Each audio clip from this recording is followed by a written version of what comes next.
All right, ladies and gentlemen, welcome out to AEL. Happy to have you guys. Hope you're doing well. As tonight will be the finale of the first season. This is the end. It's going to be a great matchup. Looking at the poll right now, 50-50 split against Phantom Troupe and InControlNation. Both teams have proven themselves over the season. They're great guys, but it's going to come down to this.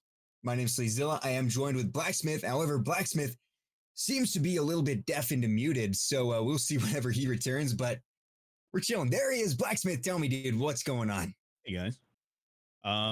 So there's been some issues as far as stuff breaking, but we're still going to be down for tonight. All right. Well, hopefully you don't fall apart on us, man. I would be so sad. Now, let's see. Do we have the map bands come up yet? Are we ready to see where we're going? Do we know where we're headed for this best of three final? Let me see. Okay, so they have started. Looks like we are going to be seeing Cafe Oregon, and the decider has yet to be decided. It'll either be Clubhouse, Villa, or Consulate. This is going to be a good matchup, man. Cafe is pretty fun. Oregon's a great map. And both these teams, have you been able to see them play? Because I have. And let me tell you, these guys are good. We got Phantom Troupe, who have been dominating in a bunch of different leagues. If you talk about one league, EPS, these guys are 7-0 dominating. You know, these guys can go absolutely insane. But InControlNation, they absolutely can take control so easily. Saw them just last season, ENASA. Haven't seen them until now. So I'm excited to see how these guys are going to be able to play. It's been a hot minute, but we should be getting all prepared. Definitely exciting stuff, man. Definitely exciting. Yes, sir. Now I gotta check something real quick. Because are we using Parsec tonight? I'm not connected. Let me pull it up. Discord stream, okay. Good stuff. Well, that will be the production side of things. I'm real excited, man. It's good to be here. Good to have you. And I mean, if we look at the stats right now, both these teams, phenomenal. But look at the poll, 50-50 split. I think this should be a great matchup. If anything comes of this poll, it means that people are expecting great games from both teams. And why wouldn't you? You know, this seems like a great night for some good Siege, and I cannot wait to jump in. Hey, the longer the matches to go on, the longer people are going to be enjoying it as well. Super interested to see how this is going to play out. I'm not overly familiar with these teams, but just based on the stuff that I've heard from both of them, it sounds like it's going to be a good competition. Oh, it absolutely should be, man. Absolutely. So I got the sides in the maps. We got Cafe Dostoevsky. It's going to be Phantom Troupe's pick. They'll be on the attack first. Then we'll head to Oregon, where InControlNation decided to take us. They are going to be on the attack first. Our decider will be Villa. So this best of three could go all three, and I'm hoping it does. You know, I think this is a match that deserves every single round it can get. A potential of 45. That's a lot of rounds, man.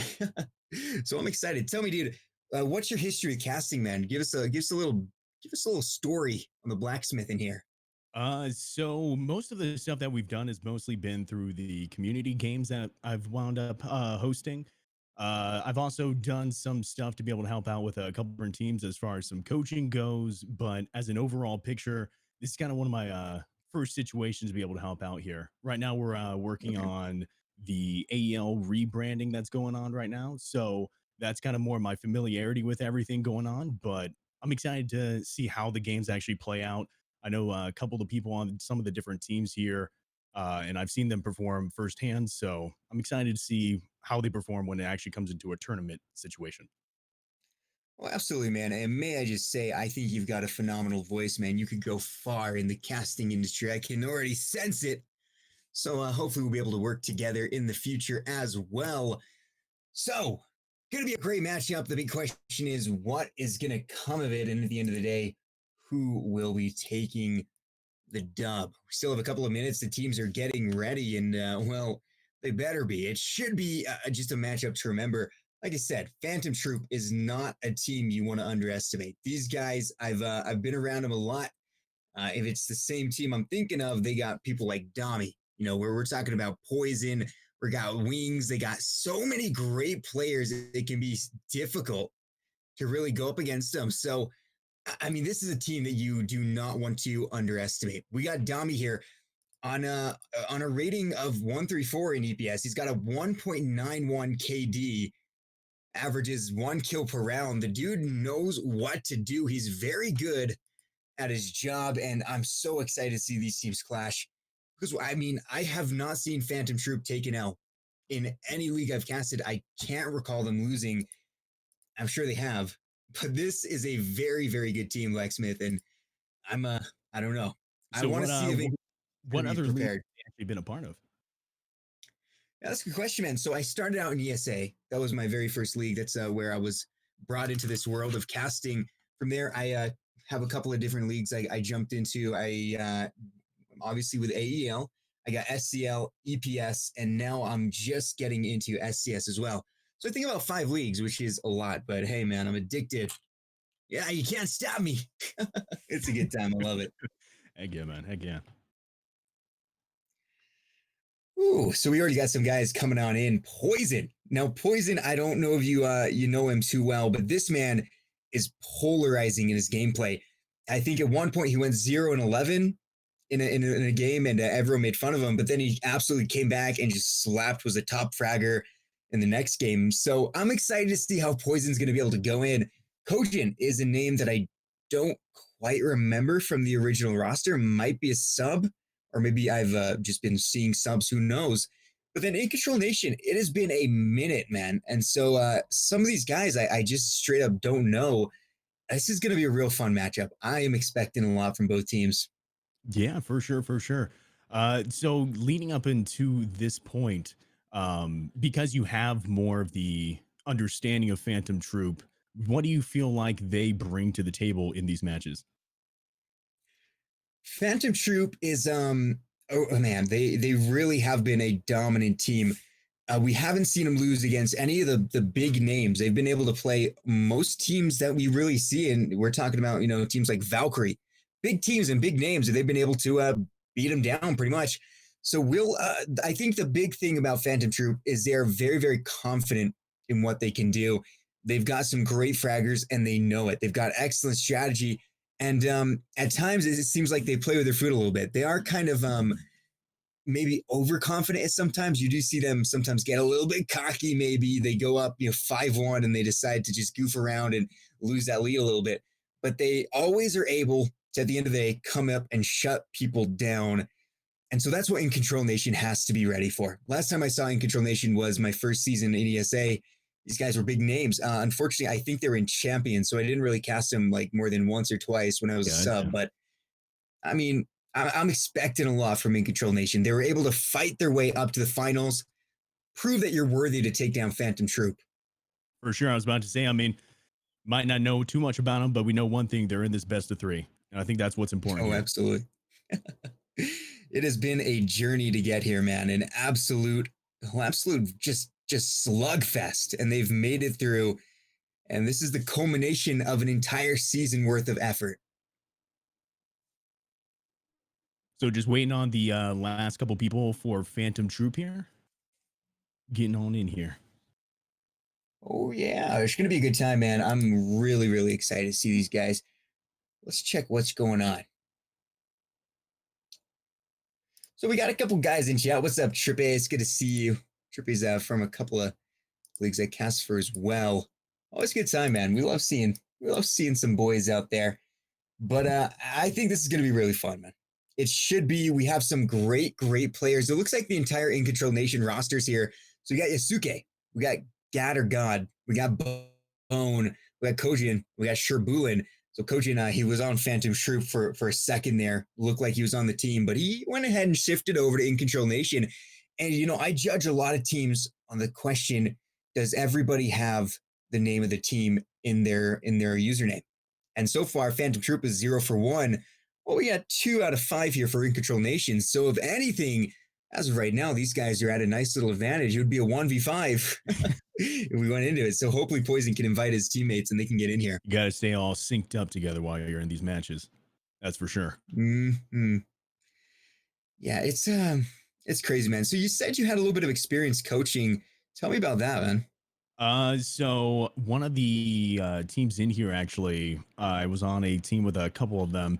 I want to say, oh, I'm trying to remember what team they were on, but it's with Alta and Truly, and used to be on a team with them way back when.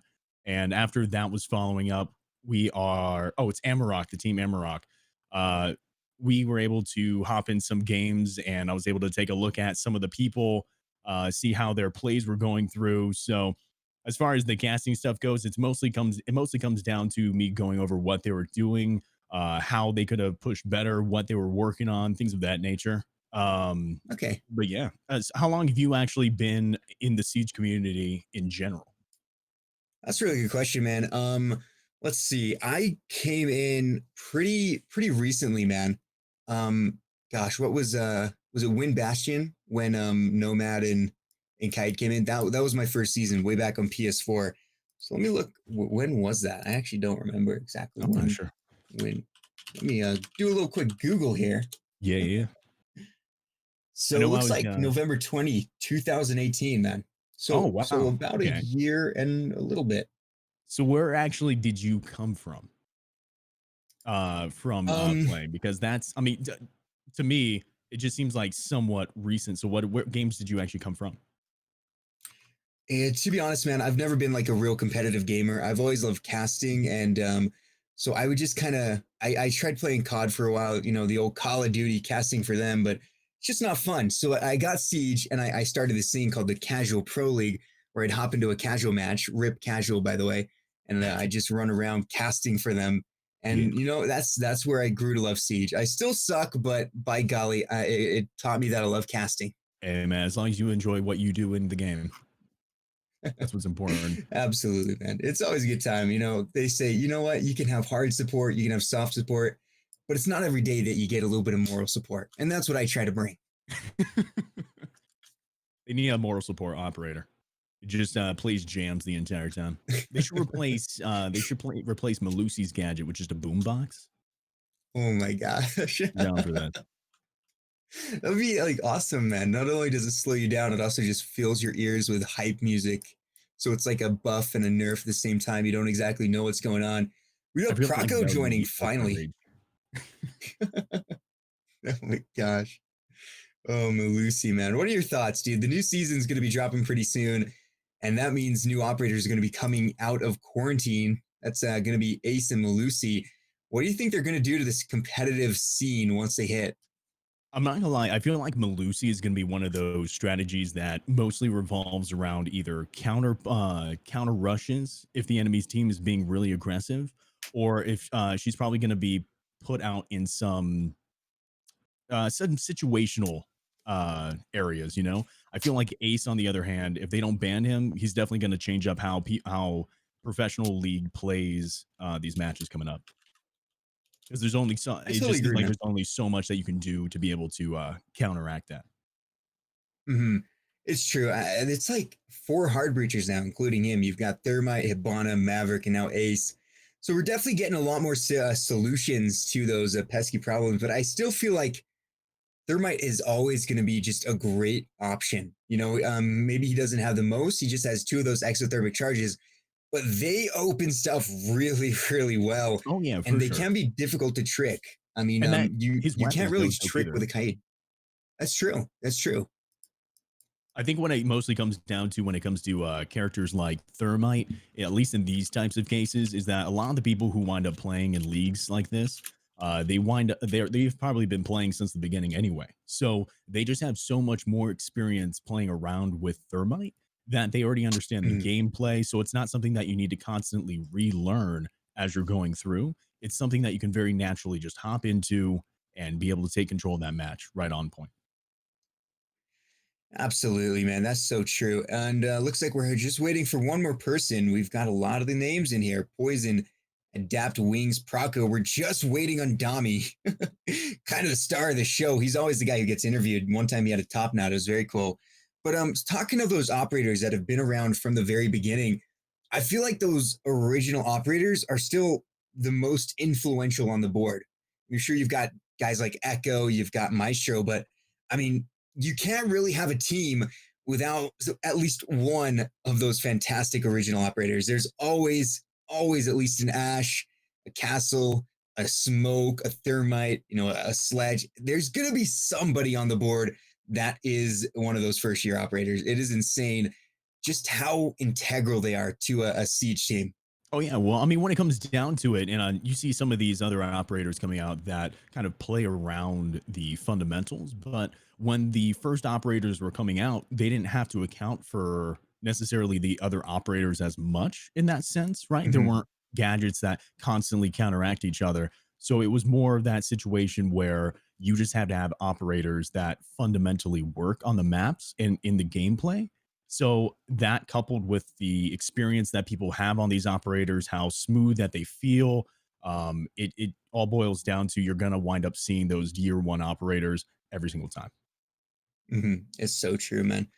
It's I wish I got into Siege earlier. I really do. I don't know if it would help me play any better, but it definitely would give me a lot more understanding of the game and how everything works. I think I've learned a lot though over the gosh, about 8 months I've been casting.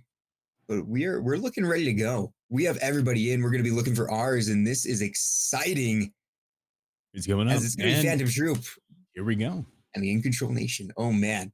Woo. Here we go, dude. Indeed. First map is going to be Cafe Dostoevsky. Tell me about this map, man. It's a map that a lot of times we do see in tier 3. Why do we see it so often? So I think it's I mean it's still relatively new as far as a lot of the maps go.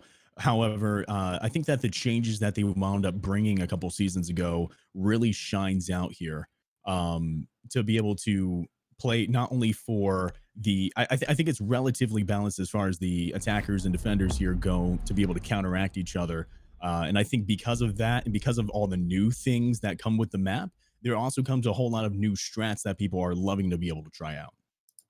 Mm, you're absolutely correct, man. I think, honestly, Cafe is one of our most even maps. You've got places like Villa has become a little bit more even too, but Villa can be just wacky sometimes. But okay, so it's gonna be Nomad and Thatcher kicked out. Nomad means that these guys might be wanting to yeet on out of windows. So I'm gonna keep an eye on In Control Nation as they ban out that operator. They're starting on defense, so they might have some tricks up their sleeves.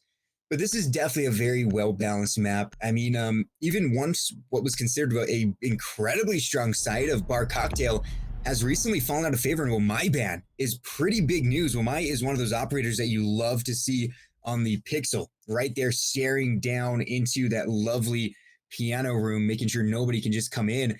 He's gone. For So sure. they're gonna have to bring Crazy in someone gadget. else.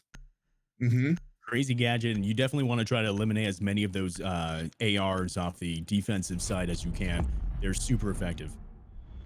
Oh, it's so true. The Auge too absolutely shreds. Oh man, it was. I was watching. Oh gosh, what I think it was oh no, it wasn't Phantom. It was a really good game between two teams, and it just seemed like every time it was on Villa, every time we went to AVG, it was the Omai who just swing around and like in a 1v3 just clutch it up, get the defuse. It was insane. So he's definitely a very strong operator. Echo as well being banned out is a great op too. Sometimes I see IQ bans here on Cafe, and that usually means we're going to see Echo and Valkyrie all night. But so far, looks like we'll see none of them. Whoa, Interesting. Lucy is not a thing. Oh, Okay, yeah, I was about to say better. we might need to switch some things up here. Looking like they're going to be switching over to the bandit to be able to deny. What's that? Oh, looking like they're switching over to yeah, they're not allowed. Looking like they're switching over to a bandit there to be able to take care of any type of reinforcement that they'd be able to get past, but they actually doesn't look like they have any thermite or Habana or anything of that nature. So the only thing that they have to be able to breach open here is that Maverick. But it's very interesting to see that start on the reading room. Seems like they have some strats prepared for this, especially. Yeah, recently it's kind of been this change where Reading Room has really fallen, or excuse me, has raised in favor while Bar Cocktail falls out. And one of the reasons being is with this site, you can easily just kind of defend upstairs as long as you possibly can. And then, when you have to, you just fall back downstairs, and that's where the site is. So if you lose control of a Bar Cocktail, they can't get the plant down. You just retreat downstairs and hold it from there. That said, vertical control on this site is incredibly important. For sure. Looking like we're seeing the Goyo hiding up on the white stairs here, trying to see if we can get some pixel peeks as people start to peek up there. It's actually looking like they're starting off on the west side of the map. And as you said before, trying to take out that top control. Yeah, man, it's so essential. It's very hard to push in. You might see a pillar rush every now and again. That rarely happens, but when it does, it either goes really, really well or really, really poorly. I love to see a nice little... it's fun. I saw one where it was just stopped. They didn't even get in the door. It was read so well by the defense. They didn't even step through that pillar door before they were all dead. It was absolutely ridiculous. That is insane. So it's looking like some drones are coming out. We got a couple people here on red stairs, as well as people droning out inside of train as well to try to get as much information as they can before they start attacking this site. But actually, it looks like maybe they're not trying to take upstairs. It actually just looks like they're going right straight for the site. Yeah, they might just go for it. Adapt with the first frag onto Sure. That's a good one. You got your bandit off the board, MP7, and a nice little C4 that isn't going to be bugging you. That is one of the only C4s. You do have the Goyo, who brings C4 to the table as well, but perfect little pick to start off. Looking like some late reinforcements. I'm wondering if that's going to be some adaptive play to be able to help them push the site here, or to counteract that push of the site here. Looking like they might have just thrown out the Maestro. Maestro just taking out some shots into the hallway, while a lot of them are holding off into the train here and pushing off into the hallway. I believe there's only 2 people on site at the moment, and Maestro getting taken off. That's going to be a hard. It's going to be a hard push if the attackers realize what they just did. Realizing that there's some up top, and Proco taking out Bone up on the top floor, getting ready to push onto the site. Right? Actually, it looks like they're taking this rather slow. Proco now getting another kill onto GXD, and now they're starting to make their way onto site, getting the bomb down. Yeah, plant going down from Poison, and it already looks like a pretty dominant round 1. They're looking for the potential flawless. Not going to happen as Kojin at least finds Adapt. It's a good frag. Can he save this? No, he cannot. Gets taken down real quick by Poison. The Maverick finds a nice little frag to end the round. And man, just after a single round, we can say that Poison and the rest of the gang here on Phantom Troupe know how to attack the second floor without taking the third floor. Yeah, that was super impressive, super impressive. There's obviously some systematic ways to be able to approach this, but just as there's strats for defense, these attacker strats are being able to counteract what they have prepared. I think that ultimately comes down to some really great drone work coming in from the attacking side. You're absolutely correct, man. We saw so much drone work there. We were really, really able to see just exactly how much was coming out. And it just all opened up with those great beginning kills. We got an IQ switched out from the Zofia. That's Dami with a G8 in hand, unless he runs the, let's see, does he run the 5.52 or the G8? Probably the G8, because that's what everyone does. But sometimes you see some OG guys running that lovely little 5.52. You never really see the AUG, unfortunately. Super nice. It's true. Okay, looking like a relatively standard setup going upstairs now after the downstairs hold. Well, after the reading room did not hold super well for them. And yeah, they decided to go upstairs. Oh, Malusi's on the board now for the defending team at the moment as well. So, is this allowed, Zonky? Is this a thing? Oh, okay. Really? They're. I thought you said they weren't last time. I was like, oh, okay. Yeah. Wow. So they're out of quarantine. They're just in here. This is the first time I've seen Malusi in a comp. This is crazy. Yeah, I'm interested to see if because the new ops are allowed in, maybe it's just because they don't have any strats built up for them because they are so new. But I'm interested to find out why they don't have any ace being played. Yeah, this is not. That's true. Yeah. Ooh, dang! What a great pick comes out. That's the old Malusi herself taking a nice kill onto the Ash. That's Wings dead. The entry fragger, the tip of the spear, has been blunted, and it's going to be up to the rest of the squad to try to get in here and do some work. What a great shot, already making her presence known as potentially a very, very good operator, and maybe a really good alternative to some of the other kind of slow down ops. You know, you've got a lot of operators that are built to slow people down. I'm thinking of Legion. He also has a T5 SMG, one of the best SMGs in the game. I do like Legion, but I wonder if Melusi will be able to either work with him or potentially take over a little bit of his spot with that slowdown meta. I think, especially considering that they both have the same weapon of choice there, I think that the nerfs that came with Legion is going to cause people to probably go more for a Melusi. However, there are quite a bit of explosives and ways to deal with Melusi, so I think it usually will wind up coming down to a ban issue. GXD now getting a kill onto Dami, though, from underneath. Great headshot. And then Poison getting the kill onto Bone, opening up that shield on Pixel, waiting to see if he's going to get any pushes towards his way as well. He does have the bomb.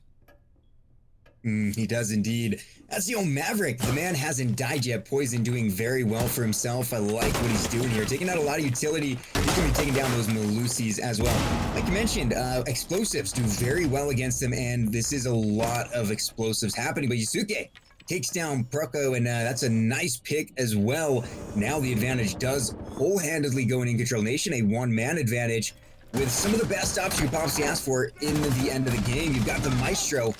You got a couple of C4s coming out, not going to hit, but Poison will be down, so it did hit.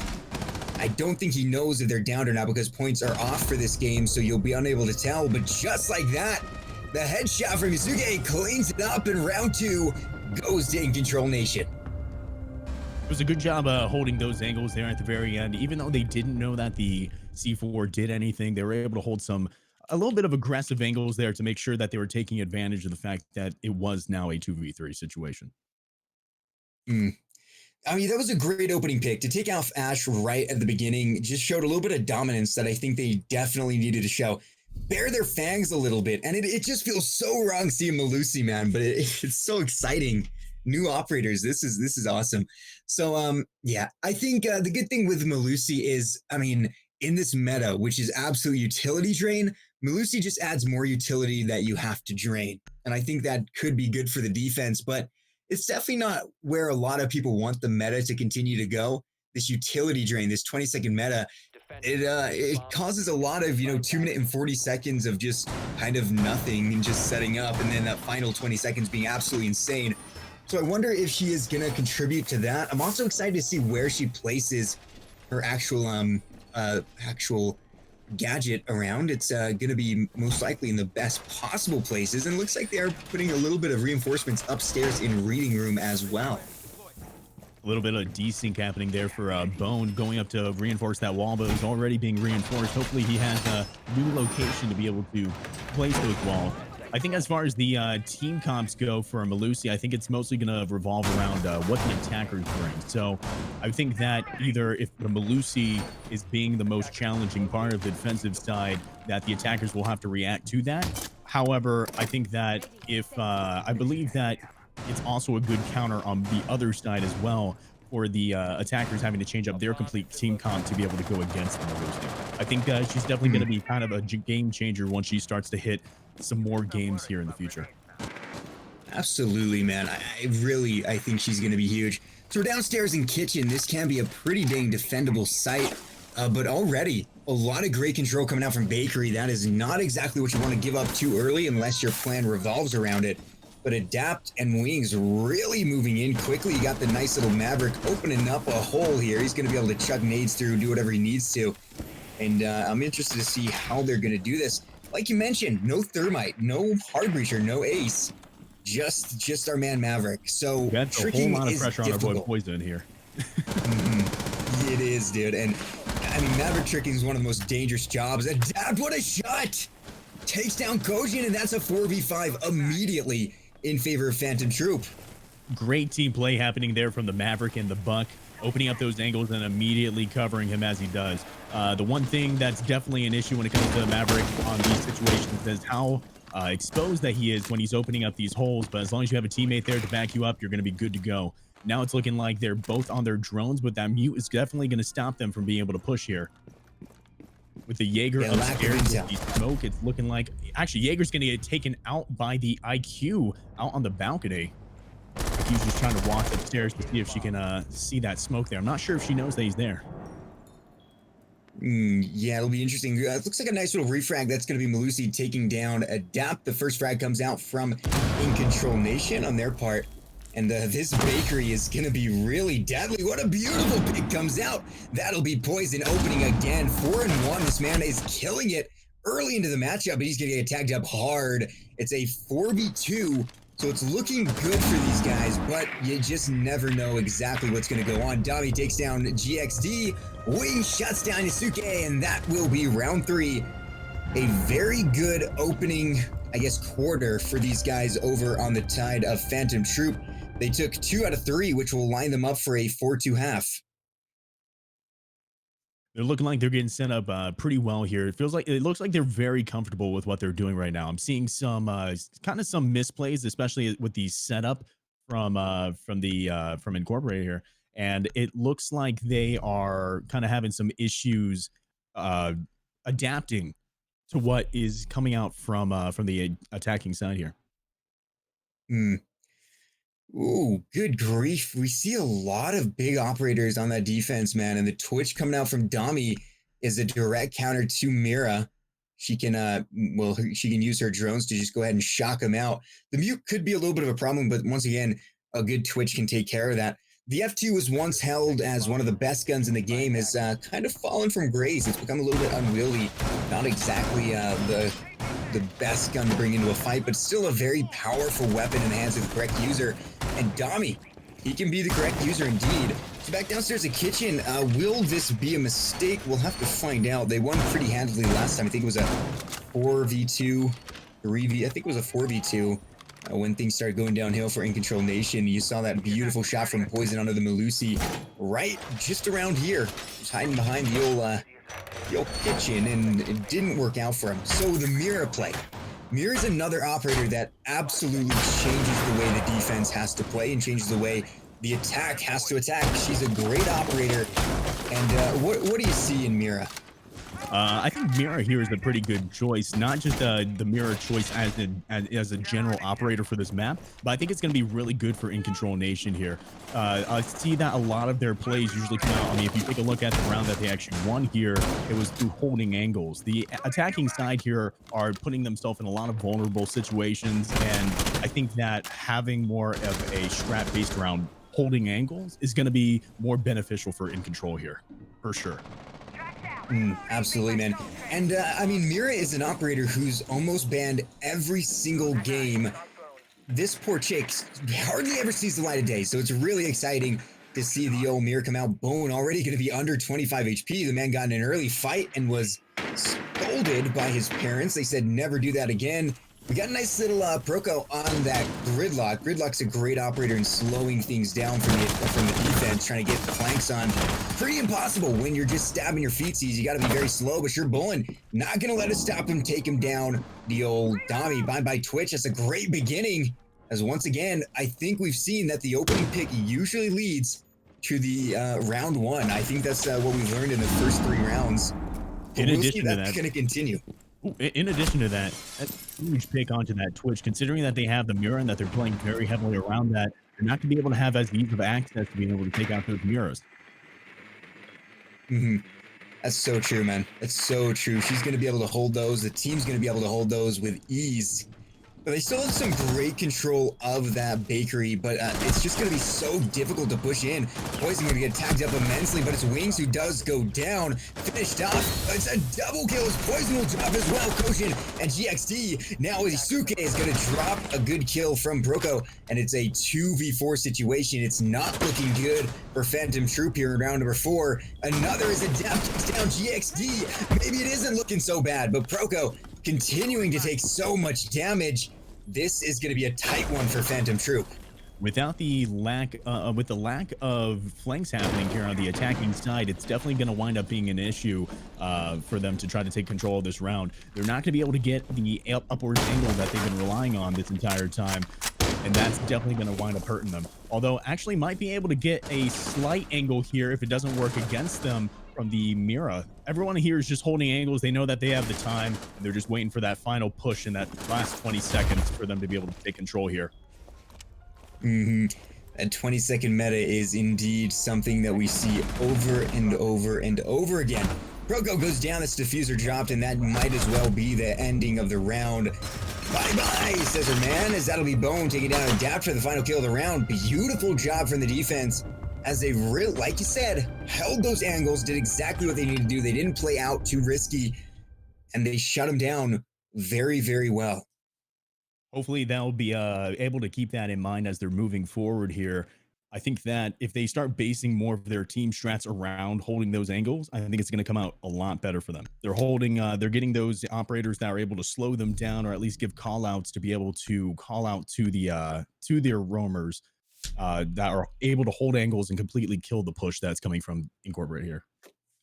Oh, they just shut them down. It was absolutely amazing. So we're going again to Bar Cocktail. Last time we saw this, it was InControl's round. They did take it pretty dang well. It was a great kill. It came out, you saw, I believe, the Melusi down one with the C4, and she is just being brought religiously at this point. I think it's been since round 2 that we've seen her come out since, and it's been a big part of their game. I like the Mira. Again, I think she's a very, very cool op, and they aren't going to be going, and they're not going to just, I guess, use the Twitch to try to counter her. They decided to go back to the IQ. Dummy having a slower game than usual, and Sherbulin really picking up those frags left and right. He's 5 and 2. Poison 4 and 2 just behind him. As right now, InControlNation, they look like they could easily take control if they are just able to win maybe 1 or 2 rounds. If they can confirm a 3-3, that's perfect. If they can confirm a 4-2, well, that's just great. That would be exactly what they're hoping to do at this point. So far, it looks like Phantom has just been doing basically one strat this entire time, and I can't knock him for it. It has been working for the most part, but if InControlNation can start to play around that, I see a lot better chances happening for them. Here they are with the Mira again, like we were talking about, and holding those angles is just going to be the key to victory here if they hope to continue on in this match. Absolutely correct, man. Absolutely correct. They need to be able to keep on playing very, very smart, very, very safe. Wings already moving up here, excited to get on top and get some death going. The Ash, I always say, is either the first to get the frag or the first to be fragged. We'll see which case it's going to be for Wings here as he's hunting. Now somebody down on the second floor. There's another, I believe that's the outline of a Valkyrie chilling over by Train. It is indeed the Valkyrie of GXD, the MPX, a phenomenal weapon, but will it outdamage the R4C? Oh, this is very tense. Oh, what a shot comes in. It's going to be both of them tagged up, but Wings a little bit harder. He's going to retreat now. Wants to make sure he stays alive. That was a close one for him, but GXD is going to survive with much more health than Wings, but Sherbulin finds Adapt, and once again, the opening frag goes to InControlNation. Once again, holding those angles, and Ash is actually relatively important here. Unfortunately, she's going to be taken down by Sherbulin again, and absolutely going off this match. But those Ash chargers are definitely going to be coming in handy for those Melusi. Unfortunately, she got taken out, and now it's down to a 2v5. It's looking very much in control, InControlNation's hands. Oh, now in a 1-3-5 GXD, matching it up with the last 2 kills. Flawless round for InControl. That was beautiful. That was one of the best little shots right there, just right through the slat. And that is actually the first round we've ever seen be won twice in a row. So InControlNation have definitely taken quite a bit of control away, and they're going back to the first site we saw, Reading. Now this did go to PT pretty dang well. It was just about a flawless round. I want to say it was a 5v1, and he took out a single to make it a 4v0 when he finally died. So there wasn't the flawless like just happened there, but let's see if this strategy of really being safe and holding angles is going to work out. You are seeing a couple of different ops switch out. We don't see the Melusi, we don't see the Mira, and Smoke to Smoke comes out from Kojin. I'm hoping to see some different plays coming out from Incorporated on InControl on this one. Hopefully they learned from the first round that they played in, and they are making the changes necessary based on some of the other rounds that they've won back to back in order to have a better hold in Reading right now. Absolutely, man. It's going to be a big round here. You mentioned that this map tends to be pretty even, and that would be a 3-3 split. But if InControlNation can make it a 4-2 split, that's more defender-sided looking, and that would be great for them as they switch over to the offense. Put them in a real nice position to just potentially blast their way home. Yeah, it's looking like they are opening a lot more, which I think is honestly going to wind up being better for them. Going back to what we were just, what we keep on talking about, bringing up for Incorporated, holding those angles. The more angles that they're opening up, I think that they're going to have a lot better of a time here. The only thing that they're going to have to worry about, though, is the long-range capabilities that are coming out from Phantom. Well, it's actually looking like there's a lot of quite a bit of people up top. So I'm interested to see if Phantom is just gonna do their normal push onto the second floor again. Everybody's spawning. It looks like on the west-hand side. They might just try to repeat what we saw in round 1. You know, it worked out then, so why wouldn't it work out now? We'll have to see. Everyone's really slowing down on the side of Phantom Troupe. They need to be able to pick something up. This is a really, really great team, and I absolutely think they can take this all 3 maps. But at this point, you are down on your map pick. They wanted to go to Cafe, so you really do expect him to dominate. But here's the thing with taking a team in Tier 3 to Cafe. I feel like every single team here in Tier 3 has to have really good strategies and be able to play really well 3 maps. Those 3 maps are going to be Clubhouse, Villa, and Cafe Dostoevsky. If you can't play those, you're not going to have a good time. So I really do feel confident that any team could go here and at least perform semi-decently. You know, you might be run over because the team really does specialize, but at this point, it doesn't seem like Phantom Troupe is putting anything out there that says, wow, they specialize in this map. I can see why they picked it. They're a good team and they've been able to execute very well, but Proco gonna find the opening frag, so maybe they're gonna make a statement right here.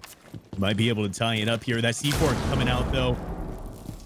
Actually not gonna do anything, surprisingly. With some peace happening on the red stairs here, it's looking like the attacker's side is actually going to pick up a kill onto Kojin. The Maverick getting the bomb down onto Reading Room site. This is looking like it's going to be a quick round. Now 2v5. The bomb is going down. 40 seconds on the clock for the defenders to try to defuse that bomb. Kill coming out from Sherbourne, though, is going to try to bring this back. It's now a 2v4 situation. Both of them are trying to push together in pillars and onto an in-train. Not sure they know exactly where the bomb is located, but angles are being held now from the attacking side, and they're going to have to be able to push this with some pretty heavy artillery on the enemy side. Those tracks coming, those pings coming out from the different drones is not going to make this any easier for the defenders to get back onto site. With only 13 seconds, it's not looking like this is very likely for the defenders to be able to push in here. It's looking like it's going to be tied up for this last round with only 5 seconds left. Phantom Troupe getting the win, bringing it to 3-3, and moving on to the next switch. All right, well, a really good job from both teams. A 3-3 is what we expect, and it gives us a kind of good restart. You know, no team really won the first half because it is a pretty decently equalized map, and so it's going to give a chance now for the guys over on Phantom Troupe to take the defense, and this is where I'm wondering, will we see these guys excel here? We saw them on attack. They did okay, 3-3, not bad. But now they have a chance to go in. And look at these guys on InControlNation. They are absolutely bringing in all the new ops. I love it. Ace going to become now Valkyrie from Mira, switched on out. And once again, look at all those OG ops. Actually, we got 4. We got 4 in the team of these guys on Phantom Troupe. That's insane. We're actually seeing that Ace coming out though, like we were talking about. We're not seeing anything coming. We weren't seeing the Ace come out from Phantom before, but now I'm really interested to see how InControl is going to be able to take advantage of the new operator. Yeah, I mean, the great thing, he's kind of like a mix between Hibana and Thermite, where he can open up a pretty decent hole, but he can do it from range. He can chuck those bad boys in. So he can definitely, first off, take down the red stairs that Hatch usually is reinforced. He'll be able to shut that down. That wall right there, we'll see if they do reinforce it, and looks like they are gonna. So that's usually where the Thermite comes in on this site. They'll open that up as they try to get access into piano room. But here, they're just gonna ace it, probably. They're gonna try to get in here and really start doing a lot of work. But, I mean, I'm excited to see exactly how these guys play him. We saw the Malusi a lot. I like the Nice little mute jammers coming out. And that was some great teamwork. You saw the mute run out, destroy the window, preparing it for the castle to come in and get that reinforcement down. For sure, for sure. A lot of team synergy I'm seeing from InControlNation here. It's looking like they're very practiced. Whether or not this map was something that they're ready for, it definitely seems like they have a lot of practice, though. It's interesting to see how much reinforcements that they're putting up on the west side of the map here, though. It seems like if they're able to drone it out, white stairs might be a decent take, and maybe even coming out from underneath, seeing as how reinforced they are on the west-hand side. A lot of you could be an early pick. Oh my gosh! Coming from Sherboolin. Now moving over to the white stairs to try to mitigate some of the attention that he just gave to himself. Looking like these rush plays are just going to be super effective in these in what they have prepared. I'm not sure if the information just came out for that. He's on white stairs. Another kill getting put out. Sherboolin able to take out another kill, now putting it into a 3v3 situation. Finally shut down. The Valkyrie looked away at the wrong time in a 3v3 now. We got a lot of great operators. Everybody at full HP right now. Poison on the smoke. Very, very classic and beautiful shot comes out from Wings. Head of bone gone. No more sledge, no more potential nades. And, well, another comes out from Adapt. It's going to be Kojin going down. Sherboolin really has been the guy to watch. And when he dies, it just leaves a lot of people alone. And now it's GXD. 4-4, definitely not doing bad. He's going positive, which is fantastic. But he's placed in a very difficult situation. The diffuser on the opposite side of the map, but his head will be falling off as Wings finds the final shot of round 7. And once again, we will see Phantom Troupe take the lead. UMP not usually one of those weapons that you see frag out too hard, but when it's put in the right hands, it's a beautiful thing to see. Mm-hmm. Absolutely, man. It really is. It can slap at times. It just takes a little bit of time. You know, that thing shoots very, very slowly, but Castle and Pulse, it really just kind of vouches for how important operators they are, that you see them brought all the time. It doesn't matter if they don't have the best gun. They have gadgets and they have uses that are so, so great that you can deal with a little bit of a UMP. So we do see round number 2 coming up as we'll head downstairs to the reading room. This has got to be a tough little sight here, as a little bit of bitter taste of defeat after that last round. InControlNation was really looking good right off the rip. You saw our main man Sherboolin just stroll on in and start taking people down. But after he was taken out, it just didn't go well from there. Great job from Wings to really control that. He's definitely one of the guys to watch right now. He's got 5 kills, same with Adapt, but it's Poison sticking out the most at 7-3, but 11-4 from Sherboolin is absolutely phenomenal. The rest of his team, 4, 3, 1, 2. He has more kills than the rest of his team combined right now. It's looking like Sherboolin here really trying to do his best to be able to carry what he's got going on. He's definitely playing a lot of operators that have really decent weapons to be able to complement his play style as well. And I think that's definitely something that, if it's not already, it needs to be taken into account when they're moving forward with some of these strats here, that they need to be able to have some of these other people play for the roles that might support the team, at least support Boolin as he's pushing in these fights. Because right now I'm seeing a lot of Boolin just solo playing, and I think that while he's able to get the kills, it's definitely hurting their team because they're not be able to play around him. You know, having one of those support players drone him out, be able to give him some of the call-outs to let you know, hey, you know, when you're peeking these white stairs, you need to be able to take a look over at Pixel because there's one guy right there for you. That's so true, man. I mean, we say it a lot. It's a nice little question we like to pose. Would you rather have a team of average players, pretty just decent players, or would you rather have a team of one really, really phenomenal player and the rest be kind of just not really doing much? And InControlNation, definitely not that team. But it does seem like Sherboolin has taken a lot of the spotlight here tonight. And like I said, they got to be able to play around him and play with him and make sure they're using him as an asset and not just saying, all right, dude, go off, go get the kills. We'll try to do the rest, because a team that works together is a team that's going to find so much more success. And you do see more of a classic top-down take here as Sherboolin drops on in. He's being very aggressive. It's what you like to see, but he could die early if he's not careful. Yeah, That's going to come out. You got a Yasuki playing as well.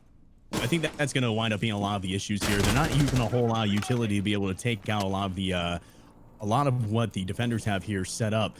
And it seems like a lot of solo pushes are going to lead InControlNation here to possibly a defeat if they don't start playing around that. The one thing that Phantom has going on for them, they might not have a whole lot of people who are shining out as much as Bulin here, but they are working as a team, and that's important to acknowledge. Oh, a big C4 coming out from the defenders from Proco, taking out Yusuke and Tribulin. That's a huge C4, not just because it took out 2 people, but because it took out the top fragger, and now bringing it to a 3v4 situation. It's going to be really difficult for the attacking side here to retake control of this situation. But Kojin able to take out Proco while Adapt is still on that on those white stairs. This is like the only time you'll see the AK-12 here in comp. I swear, man. Fuse never ever gets played just because he's so chunky and he just kind of lopes around. He's very easy to hear and very easy to take down, but I like the ace. Beautiful shot. That's some great work from Kojin. The double kill as Dami goes down. Now it's InControlNation's round to lose. They have some great advantages. However, there's too many. Adapt. What? Knocks one, gets the headshot to the other, and Poison finishes off GXT. That round finished faster than you could possibly think it would. Oh my goodness. This UMB is going absolutely insane this game. I think they should just have a whole team full of umps right now. Everybody starts fragging out like Bulin right now. This is ridiculous, man. Oh my gosh, they look so good. And now they're pushing dangerously close to a potential match point, and that is not exactly what we wanted to see here for InControlNation.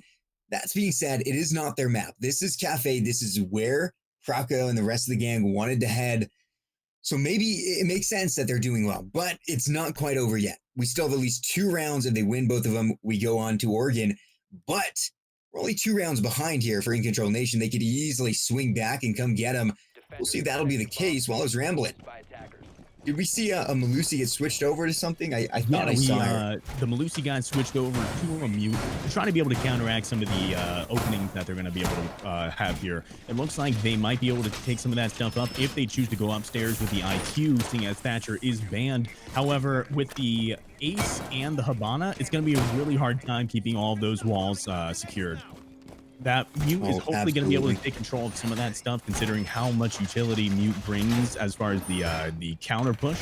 But I don't think it's going to be enough considering how much hard breach they have available for them. It's way too much, man. It's honestly going to be insane. I feel like walls are going to be opened up everywhere. And Mute is he's a solid operator. He definitely brings a lot to the table, but he's often well paired with other denial operators, like say a Kaid or even a Bandit, just to make sure you can protect as many walls as possible. He's really good when he needs to come down to it. So we'll see how this will work out. The lack of the Maverick means that they really do have no form of easy access to taking those out. And you do see some pretty hard bakery control here. That's something that InControlNation really gave up quite easily.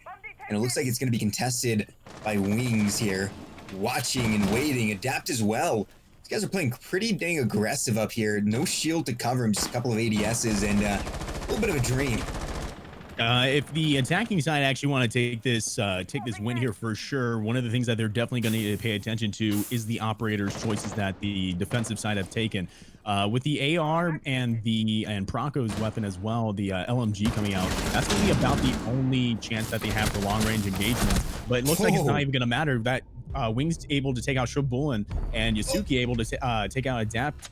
It's going to be trades all across the board here now in a 3v4 situation, and these attackers hopefully using those long-range weapons to their advantage, seeing as the Mute and the Mute, the Valkyrie, and the Smoke all have short-range weapons. Hopefully they can take advantage of that moving forward. Oh, absolutely, man. You gotta not exactly the best. You got the SMG-11, which sometimes can be a magical sniper, but that thing is very unwieldy, very hard to use. You got the Alda, which is going to be the most formidable weapon on the list. 81 bullets of just absolute pain and death.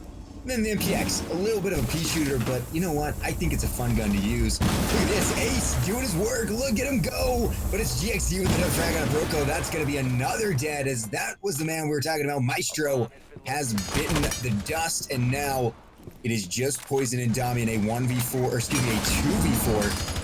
Big shots are coming out. Who's going to win this fight? He ducks out just in time. Poison. How do you survive that? GXD doesn't exactly know where the man went. A nice little flank comes around, but this is one of the most extended fights we've ever seen in our lives. The shot does come out and it's over. InControlNation take it down with a double kill, but he'll be shut down as well.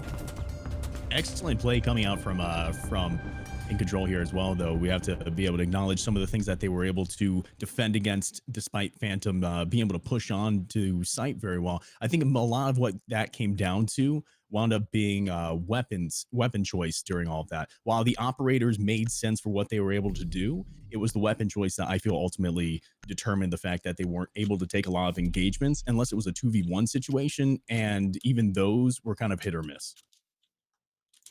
That's true, man. I mean, InControlNation have looked good on both sides of the board so far. They looked pretty good on defense, and they're starting to really come into their own out here on offense, and I like what I'm seeing. So I'm excited. This is a good matchup so far, and we will see how this goes. It's going to be great. Right into round number 10, let's find out what's going to happen as we go back upstairs to Bar Cocktail. This was one pretty doing well by Phantom Troupe last time we saw it. We saw some pretty good kills come out from the squad, but we were looking at it. Sherbulin stuck on 11 for a couple rounds now. I feel like he hasn't been able to progress for a minute, and that's allowed a lot of his team to pick it up, and it's kind of what we were saying. These guys are definitely doing very, very well. Even without their top fragger, they're starting to come into their own, and that's what we like to see. GXD really starting to stick out as well. Like the Zofia.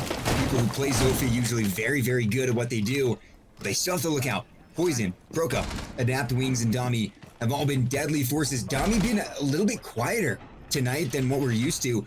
The man can certainly frag out, but he hasn't been able to do as much as I'm sure he wants to. So let's see what's going to happen as we are approaching quite quickly what is going to be within 2 rounds a match point in someone's favor. Well, it looks like they're actually switching out who's playing what on some of the teams. Maybe people are feeling a little uncomfortable with some of the weapon choices that they had. They did have a Valkyrie and a Jaeger on the last run. However, they were not playing the same people. It was Dami on the Valkyrie, and I want to say I forgot exactly who it was on the Valkyrie last round, but I want to say it was Jaeger and Valkyrie that swapped here. So they know that they need the operators, they know that they need that utility, but maybe the weapon choice is kind of giving them some issues. As we were talking about, the MPX, not an amazing weapon, but in the right hands it can definitely do a lot of damage. However, the Jaeger's Jaeger's 416 here is definitely going to come out in handy for a lot of these long-range engagements, which might be what Dami needs. I think that he might be taking those engagements a little too much, so having that switch up could be the winning factor here. Absolutely, man. Something I always say is the R416. I'm like, wait a second, that's not what I got it linked is. up there. I just combined 2 of the best guns in the game, man. I feel that, dude. I feel that. I do that all the time, and I'm like, wait a second, that's not what it's called. The old 416 is a beautiful, beautiful weapon, and it's exciting to see it. Sherbulin still in the ash. I'm excited to see if he can do some big work. Steely Bone in the first frag to adapt by Mute. Pretty big op who can do a lot of damage with C4, but we got another person waiting and ready. That's Poison with a refrag. The SMG-11 deadly in the correct hands, but he's gonna go down too. From who and from why and from where? Was it outside the window? Very well could have been, as we're gonna have to see someone go and save our poor Poison, man. You don't want to lose a Smoke early on. Smoke is one of the best operators you have at the end of the day. Right up there with an Echo, and well, Echo, he's banned out. Well, it's looking like InControlNation here is playing pretty aggressively. So having that smoke would definitely be able to help push the round back even further. Usually you want to hold off those smokes till the very end, but just even holding against that hard push is going to be important. And it looks like everybody's starting to make that push right as we were talking about it. GXD being able to, Kojin, being able to pick up that kill onto Poison, now bringing this into a 1v3 situation. We'll see if Proco can do something with that MPX here. He's going to have to do a whole lot of work, man, and with just about 25 HP to do so, he's going to have to shoot through 299 hit points of damage. Looks like Sherbulin took a tiny bit of damage from somewhere, but I mean, the thing about Siege and the good thing about weapons with high fire rate is it only takes a single bullet to the head to take someone out. And he's already going to be able to find Sherbulin. That said, Kojin is going to go for the plant here as his good friend is going to protect him. The shot comes out and GXD, the M762, a powerful weapon, and he gets the kill. What a job from GXD and Kojin to finish that one out. And well, we're going to one of my favorite situations in Siege. That's round 11, tied up 5-5. Somebody will be taking us to match point. The question is who? Dude, we at the beginning said this is going to be a really great matchup. And so far, I think we were dead on. I'm very interested to see how they're going to be able to adapt to a lot of these pushes. It is going pretty back and forth at the moment, and that can usually lead to some confusion as far as how they need to adapt to some of these play styles. However, if they realize that that Phantom here is kind of all pushing at the same time whenever the attack winds up happening, if they can actually, if In Control Nation here can utilize some of that those anti pushes, I think it's going to come in handy. Mm-hmm. Absolutely, man. They really need to be able to shut these guys down because it has been a dominant attack after attack. InControlNation, they're looking to go in and take us to match point. They could potentially just win it out. Both teams could potentially win it out within the next 2 rounds. But I've got a little bit of a feeling we might be seeing overtime here tonight. I don't know. It just might happen. And we could be in for a very long, very exciting night of Siege. 45 rounds is the max that we could possibly see here. That's overtime match point, double overtime match point on every single map, and that'd be kind of crazy, but I'm all about it, man. I'm all about finals being true finals, dude. This is exciting stuff. We're not talking about Dark Zero and TSM 7-2 on Oregon. This is going to be a battle to the death. I can feel it. With how much these teams are going head to head in a lot of these situations, just trading rounds back and forth, adapting as necessary, I think this is definitely going to go for some long rounds. I think the big thing that's going to prove to be the killer here is actually the time itself. Usually a lot of teams that wind up going head to head, what winds up happening is that the team that is more used to playing these long sessions and who have played together for longer wind up pulling through at the very end there. Oh, you're absolutely correct, man. You are so right. It's going to be about who can outlast the other. You see that a lot when you start getting into rounds and games that go very, very long. We have potential of seeing this go over 2 hours, maybe even more. We've already hit 1 hour and 60 minutes. I know some of that has been off stream, so it's been a long time already on map 1, but this could go for a very, very big stretch of time. It's not a best of 5. You want to see a best of 5 get in on the finals for ESA, because we do best of 5s there, and that is incredibly long, but it's also incredibly fun. Best of 3s are great though, and I'm excited to see how this is going to pan out. 2 rounds away from either team will shut this down and take us to another map. You see the Ash running around doing a little bit of work here. I like the ace, man. That AK-12 is a great weapon. It hits hard, and it's been hitting pretty hard. Gojin has been excelling on the offense. Gojin here is also very much pulling those angles. For something InControlNation is definitely a big fan of, or at least is using to their advantage. They're definitely going around holding those angles. Hopefully, like I said, trying to make some room for Sherbulin to be able to do his thing as Ash, just roaming around, trying to take care of those trying to counter roam with all the people coming on from Phantom. Oh, that being said, though, is not going to be able to line up for the for Dami here coming up those white stairs.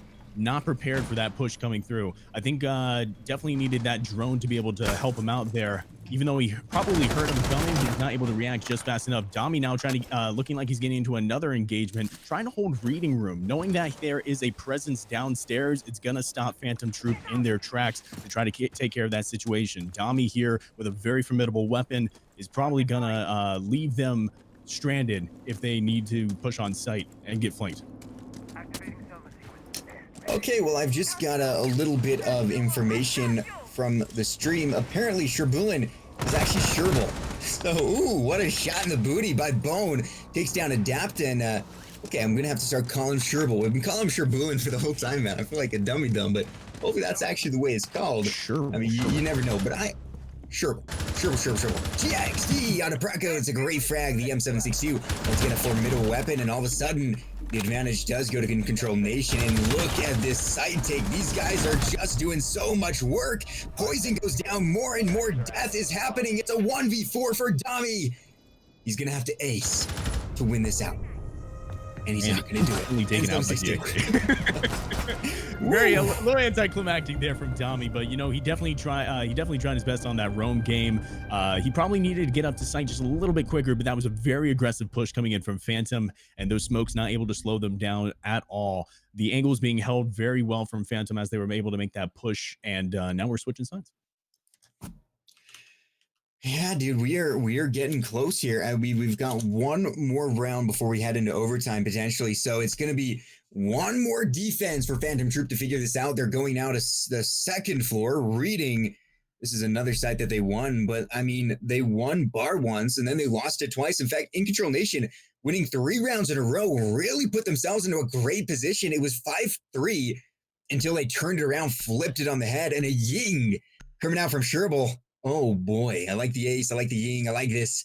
It's going to be fun. A lot of good hard breaching coming from these guys. I think InControlNation has a very good handle on this situation, and they can end the entire map 1 right here and take us to Oregon, which, might I remind you, this is not their map. This is Phantom Troops map. They wanted to go here.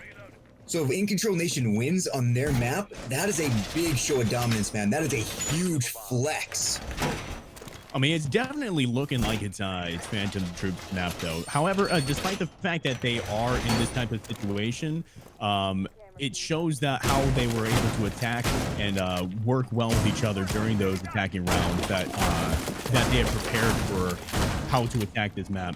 I will say, though, it looks like InControlNation was having a lot better of a time on defense when they were all setting up. It seemed like they had their stuff really well put together, that even though it wasn't their map, they were very much ready for any situation that was getting thrown their way once they were able to adapt and figure out what it was that Phantom were doing on attack.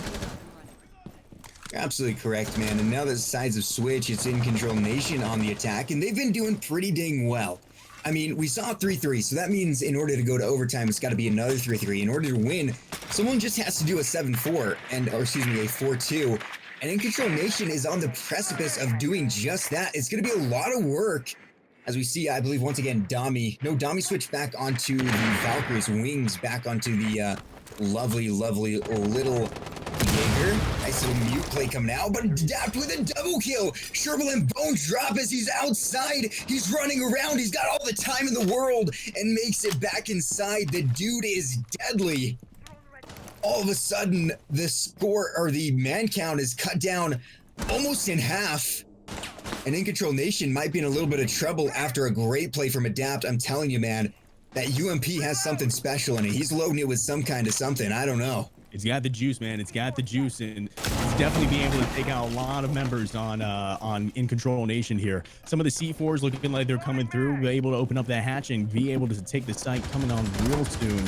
Phantom able to hold very well against InControl, bring it into a 5v3 situation after that engagement, and it looks like they're trying to hunt down wherever they can. Wings actually getting taken out by Yusuke, though, and looks like people are falling left and right, looking like it's down to a 2v3 situation. So very quickly turned on the head of Phantom. Phantom's going to need to be able to hold it here if they're hoping to be able to continue on with this map and bring it into overtime. Otherwise, this is going to be a very awkward situation for them, seeing as it was into a 3v4 situation or 3v5 situation. Yeah, it was a big advantage for Phantom, but now it's totally flip-flopped in Yusuke, GXD, and Gojin have the big advantage, and Ace doing his thing over there, chucking him out, getting things open. He's a great operator, just opening things up. He's very passive, and what a shot. Bracco gonna take down Gojin to a 2v2, but he kind of chucks it and forgets it, man. With Hibana, you gotta chuck it or shoot it out. You gotta press the button. You just throw it and forget about it, man. You come back, there's a nice hole open. Very cool operator, but it's gonna come down to the IQ, the Zofia, against the Valkyrie of Dami and Praco on the mute. And with only 20 seconds to go. left, now in a 2v2 situation. Looking into the laundry, it's actually looking like a trade here is going to come out for both of the sides. Now GXD versus Praco in a 1v1 situation. They have the side of the bomb. The attackers are going to be able to pull it out, bringing it into the bringing the end to this round. And the end to the map. That was a weird camera angle. No, okay, never mind. I thought the other person was holding it, but what a job as InControlNation take the win. For some reason, I thought the Zofia was going through. Yeah, it I don't know. That was looked weird. like things were actually gonna turn around there for a second, but, I guess not. It looks like, they were able to pull it out at the very end there. Definitely a huge throw coming out from, Phantom here, though. They had such a man advantage, and it looks like they got a little uncomfortable just holding angles and playing the time to their advantage. It's you hate to see it. It's unfortunate, but hopefully they wind up doing better in this next match to bring this on to, the best Mhm. of 3 in a finals. Awesome. So before we do kick it to the break, I have a little bit of news for you, Blacksmith. Crow, I don't know if you know who Crow is. He's considered one of the best casters, tier 3. Says that you got a hot voice. So congratulations, man. You just made it in the Crow VIP club. But guys, we'll be right back with map number 2 of Oregon in just a couple of minutes. Don't go too far. We're going to see potentially the second half of this game, or will it only be 2/3? We'll see. We'll be right back. Don't go anywhere here on AEL. We'll return.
Now we're opening up onto the next round here with Phantom and In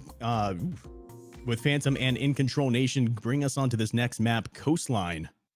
Really excited to see what the people are going to be bringing to the table here. This is going to I be think In Control Nation's map, yeah.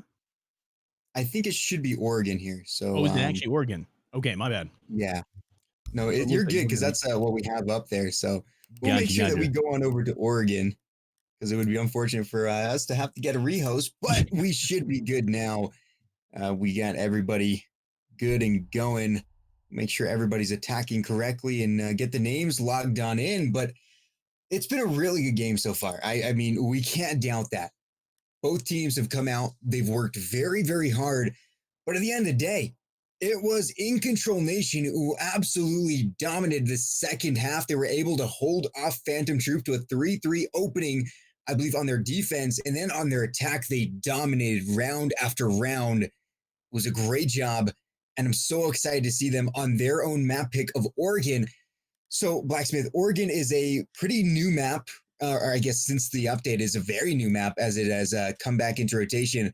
Tell me a little bit about it, man. What's going on with Oregon? So, especially with opening that downstairs and all the different routes that you have upstairs now, and in general, the whole map has changed down to its core dynamics. And it's really interesting to see all these new strats, especially considering that we have the new operators in these games as well. I'm interested to see how they're going to be able to take advantage of a lot of those new peak holes, a lot of those new ways to hold the maps, especially considering that we're pushing away from just rank strats and moving more towards team-based strats. I think that those new operators combined with the new map is going to become really interesting, especially with how many more angles there are to hold and more of a chance to be able to roam around as well. Oregon, not Ooh, usually man. known for all of its roamers, now has given a huge opportunity considering all the different angles that everybody has to pay attention to and all the different routes that they can take along the way. Well, Actually, one of already the we see one operators of those getting new failed. ops. Yeah. Yeah. We see Ace Good taken out. And I think that already shows that he's going to be a really big operator. He's already making waves in just the first time I've seen him. And so he's going to be out of there. That AK-12 combo just too much. Nomad for the second time will be banned out, as well as Echo taken down. That'll leave potentially a Malusi from Phantom Troop. They definitely played a lot against her, and I don't know if they liked it. But there are a couple big ops that you want to take off. You leave up the oh my gosh, the Thatcher. Yeah. Thatcher Maverick are big bands here. They're both up. This is gonna make it so easy to open up anything. Yeah, especially down into the basement. That wall is super hard to be able to take control of, especially when when you take into consideration all the different ways to get people out of the cubby in that corner downstairs. And now the fact that you're also giving them the operator able to open up those walls just as easily. This is definitely going to become a really interesting match for pushes. Dude, this is going to be fun. I think we're going to see Thatcher nearly every attacking round. Thatcher Thermite, the OG combo, back in year one. They're back. We got IQ, Hibana, Zofia joining on the enemy team. Or for, excuse me, for Phantom Troop, not the enemy team. We have no enemies here. We're casters. Gosh dang it. We got a nice little smoke maestro, Mozzie, Goyo, and Jaeger. Looks like Nash is going to be switched over for Sherbal from the IQ. We're looking good, man. I think this is going to be a great round. A lot of good people coming out, and we're going to kids' dorms for round number one. This is going to be super interesting considering the attacking operators that were chosen. Whole lot of ways to be able to clear out a lot of that utility with the Zofia and the Ash, but they also have not only the Thatcher to be able to to help open up those walls against the seemingly no counterplay for it. For opening up those walls. No counterplay from what I see. No mute, no Kaid, no bandit, nothing of the sorts. So it's going to be a really easy time for Coach and Yusuke to be able to open up those walls with the Habana and the Thermite. I mean, I guess I kind of understand that if Thatcher's left on the board, why even waste that utility? Because you know it's just going to get zapped by EMPs. So it does make sense, but it is pretty surprising, man. I mean, this is a map that really does rely on shutting down that attic, shutting down these different angles when you're in the basement. And not seeing that is a little bit strange, not gonna lie, but I'm excited to see a new angle of Oregon that I don't really see often. Yeah, I think with the changes to the map, I think that this has become a very big hotspot for people to be able to go into. There's just so many different angles now that they can hold, and with that opening into the attic, I think it's just become even more approachable as a site. Mm. Well, Now getting already. some drones out though onto site, looking like there's going to be one or two people being able to hold underneath, just to be able to provide that counter push when it's needed. And it looks like they actually just opened up the wall into attic. Some pre-fires coming in from Kojin here, getting some flashes as well because he sees that shield there and he's not sure if anyone's behind it. Yeah, this is a pretty big push coming out. No, Adapt, what did you do? No, Awkward C4 that is from so Adapt there. unfortunate. Yeah, Adapt Yeah. just went bye-bye. He says yeah. Yeah. Yeah. Yep, Unfortunate for yeah, that Adapt. happened. That's going to be a huge player off the board too, being able to take control of those drones as well as that C4, which is super huge on a map like this with a whole lot of soft floor coverage and information that the defenders have brought for themselves here. But hopefully they'll be able to pull back from it. Oh, Julian, Shabuli, was it Shaburi, right? He's actually going to be able to, he's actually going to get taken out by Wings. Wings on a double kill right now, has to reload, and getting shot through the wall just from pre-fire shots here. But a great play from him with the Goyo. Absolutely, dude. You took down two of the entry fraggers, the Ash and the Zofia, off the board.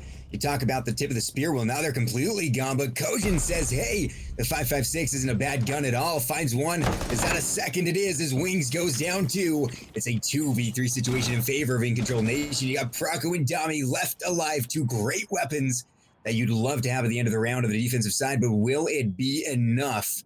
You've got the Type 89. You've got Thatcher running most likely the L8, and then you got the 5.56 from our main dude Thermite. There's a lot of pressure to go up against, but it's gonna start with this pick right here. Who's gonna fight out of it? No shots land on Adami, but he's still going. He's gonna rotate around. He's a little bit slower as a 2-speed, but he still moves pretty dang fluidly throughout the map. Down goes one. That's a great shot onto the Hibana. That's the Alda for you. It's a very powerful weapon. You got to be scareful of it. As it's Proko and Dami against Bone and Kojin with just 15 seconds left. Now in a 2v2 situation with only 10 seconds left, people are just the defenders are just holding angles. That's all they really need to do at this point. Both the attackers have very adequate weapons to be able to take control of this, and actually a kill landing onto the defenders, but ultimately they're not able to. Oh wait, actually no, they come back and kill. They kill the Maestro as well. A super huge clutch at the very end there with that timing. Not a whole lot that the Alda can do when you're just running around that corner. Dude, I mean, I just have a feeling like this is gonna be a really great map from InControlNation. I mean, it's a pretty defender-sided map, and kids, and I feel like, and basement down in Laundry Supply are usually those two sites that you can go to and feel pretty confident winning. You know, that's why we see the 4-2 split. It's a 2-3 and then a 2-3 for those quarters. But already opening up hard, we're gonna go down to Laundry with an 0-1. For the guys on Phantom Troupe. They have got to figure out what they're doing wrong. They need to find a way to get this going, because I feel like maybe InControlNation might be in their heads a little bit. They just lost their own map, a very close one that almost got taken to overtime. It was on the precipice of going to round 13, and then it didn't. An amazing shutdown came, and we just left and headed over to Oregon. They got to get over that. They need to be able to get in a nice mind space. They've got a chance to really start well in this defense. And if they throw it, that could be the game they're throwing. That could be the championship. It could be done. So these guys need to be very careful. I mean, this is it. This is the grand final. It's time to play your hearts out, and I just don't want to see these guys get ran over by InControl, who really seem to be powered up and firing on all cylinders. If there's any time to perform, it's definitely now. They need to rely on those team tactics that they had from the last match. Even though they weren't able to pull it through at the very end, those team tactics are definitely the thing that were able to push them forward. It looked like towards the end of the last match, they were trying to focus more on individual people, and they might be trying to do that now as well. Like I said, the roamers on this map have become a lot more accessible throughout the changes that we saw just recently. However, without the support from the rest of the team there, it's definitely going to be a little bit more of a difficult time for the defenders here. Absolutely, man. You got a lot of great operators. And once again, we are seeing a severe lack of denial, which is weird because we're going downstairs to the basement. It's gonna be crazy, man. Phantom, what can you do? I think the Thatcher is gonna be such a tilting factor because I don't think I've seen a single match of this map with that dude on the board. He is always banned out. It's almost like Clubhouse where Maverick and Thatcher are almost always banned out, but with this Ace coming, they just took him out and they decided to leave up the Thatcher because they're starting on the attack. That could have been the best play ever. This is going to be difficult, man. It really seems like that Thatcher could make life so much easier, shutting down so much utility. You really do have to be careful with what you're doing and what walls you're reinforcing because they can open anything on the map right now. It's looking like some adaptations though coming from the Maestro over in the kitchen area, in the freezer area, trying to be able to hold those long angles. They acknowledge that a lot of the push is coming from the east side of the site in bunker.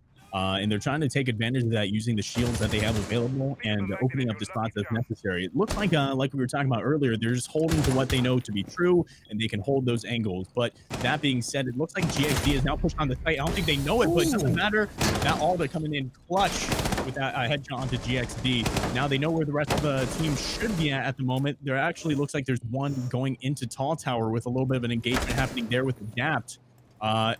And while he takes out the Claymore, I'm not sure if he knows exactly where that enemy is. It looks like he's going to fall back for now, though, knowing that he is gotten rid of his location. With only a minute left, it's good to retreat back down to the site in order to support your teammates in this final push that's inevitably going to be coming in. But that being a 4v5, actually almost a 3v5 with Bone looking really low health right now, it's looking very much in favor of Phantom. They just have to hold their ground and hope that they don't get any picks onto them, unnecessary picks. Dude, you're absolutely correct, man. It's going to be Wings with another. That is Bone, in fact, dying out finally. But it could see a refrag from Kojin. It'll actually be Suki, but he'll be traded out by Proco. Double kill as you don't really do a Mai on the board at all. He's got the AG 2, a phenomenal weapon, and he's going to be using it. It's Kojin looking for a 1v4 situation. He's only got 3 kills this game. So he's definitely very, very, very deadly. But is he deadly enough with 7 seconds? That I just don't know. Looking like he's gonna wind up saving the op here. Yeah, it does. Take a little bit of a timeout there. Well, that was a really good defense considering that, I mean, there was no protection from hard breach. Everything that they wanted open was open. So to see Phantom Troupe defend that gives me a little bit of hope for this map. Yeah, I think they're starting to get a little bit more comfortable in what they need to wind up doing. You saw that initially they were all holding their angles as necessary, and then just like clockwork, they moved off those angles once it was compromised. They didn't lose anybody in the interaction. They were just able to get that information, adapt to what they needed to do, and holding those angles just wound up working for them in the end. Using that information that they're getting from the Maestro, along with just everybody's eyes going to where they need to be, that roam game from Dami actually proving very successful, because even though he wasn't able to get that kill on the guy in Big Tower, that wasn't the point. The point was that he was able to waste the time, which allowed his teammates to keep on holding those angles and interrupting those attackers as well. Yes, sir. So we're heading back upstairs to dorms, and last time we saw this was a pretty close fight. Came down to that, what was it, a 2v3 down to a 2v2, and it was just InControl who shut down the Jaeger and the Maestro within moments. It was insane. So we'll see how Phantom Troupe does here. They have a good chance to go ahead and retake this quarter. They want to go 2 out of 3. That's what they're hoping for, so they can go 4 out of 6 for the entire half. That's what they want. A 4-2 split is phenomenal for a defense. It's pretty dang good. A 4-2 split for the offense is pretty much just a win handed to you in a nice little golden sack. Because if these guys went out and got a 4-2 on offense, I would be so impressed. It would be so difficult to come back from as a defending team. So it's going to be interesting to see what Phantom Troupe can do here. They're opening up a lot of rotations, a lot of different angles, a lot of holes that they're going to be able to watch. And Poison, ready to set up. He was a big name back in the day.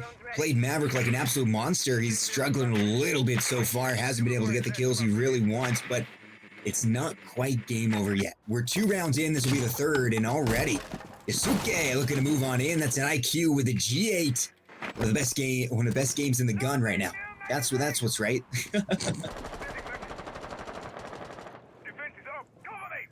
Yeah, it's actually looking like they're already pushing on into the site. They know that they're only holding angles here, and playing those long angles is going to help them out, especially with these ACOGs being able to get those tight pixel peaks. Uh, as much as Poison is able to be able to do with those smokes, that SMG-11 is not going to be able to prove super useful in comparison to the GA there. Oh, absolutely, dude. SMG-11 is a cool gun when you make it work, but I mean, that thing is really unwieldy, has like no ammo. We're talking 17 is a full clip loaded or full mag loaded, and In not comparison to LMG, exactly it's ideal. not gonna work. In comparison to LMG, it's just not gonna work. Looking like some drones are gonna be coming in though, to be able to spawn out where Adapt is. I'm not sure if they have any resources to be able to take care of him for that, but it looks like they gave away the control in Attic. Adapt is trying to do the best that he can by putting down some of that, some of his batteries before possibly getting taken out here. It looks like he's just holding some defensive angles, though. They're playing this very slow. They know that In Control here usually likes to push pretty hard, or used to like to take picks and then push based off of that. But if you're not able to give them any picks, they're not going to be able to push anything confidently. Spotting the weapon, spotting the Maestro off in the corner, though, it might be able to give him away, but Wing's able to get a nice clean headshot onto GXD, holding this really tight angle in Attic. Is he going to be able to pick up another one? He is, and Ooh. boom, able to take Croco down, leading that into a trade, but ultimately into a 3v4 situation. That Maestro being taken down, huge pick though onto Phantom. Now in a 3v3 situation with only 30 seconds left, it's looking like it's going to be really close here. Does he spot the Jaeger? He does. Yusuke pushing up the stairs. That spot from the drone is going to pressure the guy in Kid Dorms here, and that little crosshair is not going to be able to help him out. And attackers win this round with a nice cleanup. Once they got it's exactly what just happened there. As soon as they got that pick, they were able to push in from that angle. Unfortunately, Phantom not looking like they were able to rotate accordingly on that round in comparison to what they were able to do in basement. You're absolutely correct, man. And this is a really good start coming out from these guys in InControlNation. They are dominating right now. They're doing a really good job. 2 out of 3 on the attack is phenomenal. And look at this. We're bringing out all the big guns. We got a Clash. We got a Doc, a Maestro, Smoke, Jaeger. Rocco no longer messing around. He's going for the scary chick. But I thought we were seeing a little bit of a Mario. It'll be Kali instead. Another great up, relatively new, alongside Wamai. And yeah. Interesting that we're seeing Kali and a up. Clash. Yeah, it's I mean, she is a good counter in the sense that you can shoot and gives an opening for your teammate to pop the old legs, but we'll see, man. You usually only see Kali when they need a bootleg Thatcher, and actually Thatcher's not on the team here. Yeah, it's interesting, especially considering that they have the ability and how well he's able to counter the Clash. It's pretty interesting to see Thatcher not being picked up more in these situations. Maybe it's just the weapon of choice here, especially on a site like this, where if you open up the wall, you can hold such a long sight line onto the plant. That based on the fact that they chose that Kali there, which is probably why they dropped to it afterward, it looks like they're going to try to do a wet push here and hold from outside if they can. You're absolutely correct, man. I'm really excited to see how this round's going to go. The Kali should be an exciting addition coming out, and we'll have to see. Adapt already taking out Yusuke. There goes the one hard breacher, 1 out of 2. But dang, isn't that illegal? Says Yusuke. What did he do to him? What on earth happened there? Auto spawn peak. Interesting. I'm not sure. I heard about that. I don't know the ruling on this one, to be honest. It's looking like there's some confusion going all around right now. Not exactly sure what the ruling is on a spawn peak like this. Okay, we're getting a Zonky on it here. If the player moved, then it's... I'm like reading this time, but it's good. So Adapt claims that he moved. However, Yusuke claims that he did not move. So, got a bit of an impasse here. And that's always a little bit tough, but you never like getting spawn peaked, and I would definitely be very pissed. So a little bit of a tilting situation for Suke, but hopefully he'll be able to walk out of here. Phantom Troupe, a great team, and maybe that's what they needed. Take down a nice little Hibana. They can really work with it. They've still got plenty of time with the defense. Oh yeah. You try to break some of that mental stability coming in from Phantom Troupe. Coming into InControlNation here, trying to break some of those, some of that hype and some of that momentum that they have built up right now. And especially with that questioning of the ruling there, it might just be able to do that. Doc able to rotate off of site super effectively there, just able to get the information, delay just slight bit that he needs to, and then get off just as quick. Kojin actually getting a pick onto Wings here. That's going to be really massive for them and unfortunate overall for Phantom. That Maestro is a huge pick that you don't want to have lost, but the Doc actually able to eliminate one. And it looks like they got another pick as well on there, leaving it down to a 2v4 situation. One of those being Kali. That's not going to be now Kali into a 1v4 situation is going to be really difficult for someone with a long range weapon in such close quarter combat. Absolutely, man. And so I'm learning that I'm basically pronouncing every name wrong here. We got Sherbal, and Yusuke, as we've been calling it, is actually Yusuke. Apparently, according to some of the guys here, Yosuke is a yo or you. You guys are giving me different signals, but it's over. As Dami shuts down Bone, Phantom Troupe once again looking so strong here. As that's a great round for PT. We've really been seeing these guys go back and forth, and that's what it looks to do right now as we'll be heading into round number 5. If there's one thing that we can bet on through all these matches, I know that Dami's name is Dami. Absolutely, man. Wings is wings, adapt is adapt, poison is poison. Proco is Proco now. We did get confirmation. Proco. I remember you opened up with Proco, so I was like, I'll just follow it because I don't want to just like, because I wasn't sure. I was like, maybe it is Proco. So then it was just a whole awkward situation. We're going to start Proco. We do have confirmation. It's our job now. All right. You Absolutely, are going to go your name based on us. All right. That's how it works now. That's how it works now. Oh my gosh. I mean, to be fair, InControlNation have some very confusing names. How are you supposed to get Sherbal from Sherbulin? You know, how are you supposed to do that? Oh man, they're just trying to chick us right now. They're trying to give us a little bit of a hard time trying to do our jobs here, man. But I'll tell you this, Sure is doing just a great job doing putting in his dirty work though. Getting those solo kills, he's putting in the work for his team, and I hope that they're able to acknowledge that and work around it more though. Because that's just one thing I haven't been seeing too much from InControl here. They just haven't been able to play around that Ashe. I mean, the Ashe, it seems like they're using it to be able to get a pick and push forward, which is normally what you wind up doing with an Ashe on the team. However, and it seems to be working for them in the sense of once they get a pick, they're able to use that very effectively. But there doesn't seem to be as much follow-up or support for the Ashe here, and it's really just hard to see this happen round after round after round. Yeah, you know, if you're going to bring in Ashe, why not just take the G36C and run in with your chick, Yana? She's cool, and she brings a little bit of extra information to the table.